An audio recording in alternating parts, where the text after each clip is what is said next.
billboard property ads, heavy construction, and apartment complexes. These have become part of Goa's landscape over the past decade. As India's top tourist spot, the former Portuguese colony is known for its pristine beaches, lush greenery, and colonial architecture around its villages. And most locals, like Agnello, continue to lead the traditional village life, but finds it increasingly hard to do so. Royal Casinos, the casino that is operating in the river Mandovi, has started a hotel here, and again they also have built up a jetty, and now they are going to do mooring over there, anchoring a big ship which will cater to the tourist for their staying facility. Do we need this type of tourism here in a village where our living, our privacy is all disturbed? The local fishing community who depends their livelihood is only on this fishing. Even those people have been hit. Land developers from metropolitan India are cashing in on Goa's natural resources and high tourist volume. According to a 2008 report, real estate developers say that nearly 75% of investments are by Indians living outside the state. These are mostly urbanites from Delhi or Mumbai who are looking for a vacation home and a break away from hectic city life. In 2008, the state released the Regional Plan 2021, a controversial land use plan to demarcate areas for development and settlement. Insufficient protection of eco-sensitive zones, among other issues, have pressured the state to delay the plan and reopen negotiations with citizen groups and the panchayat. While the plan is being debated, builders and land developers are submitting requests to resume their projects.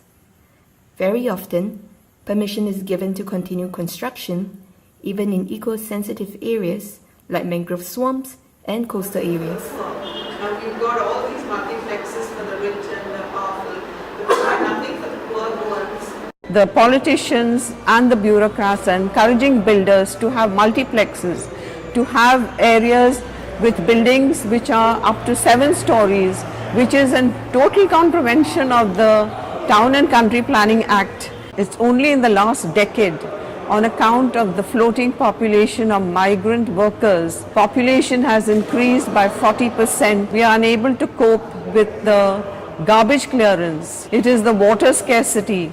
It is the power problems. And above all, there has been a heavy cost on the inflationary pressures, which the average Goan is unable to cope with. You have people on one side who say that, no, we need to protect it. And you have development on the other side, where it's industries, builders, hoteliers, who actually want to see, an economic progress of the state. So somewhere we have to have this via media people sitting across, and yes, you have development, but not at the cost of the ecology of the place. And taking on the typical models of development that other places have, you need to actually fine-tune it to the way Goa is, to the way the land is, to the way the people are.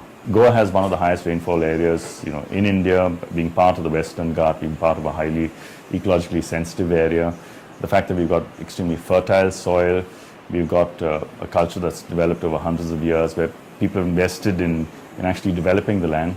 It's something we need to actually sort of understand and protect and take forward, exploit it in a very sensitive way, the resources that we have. Gated apartment blocks for modern living.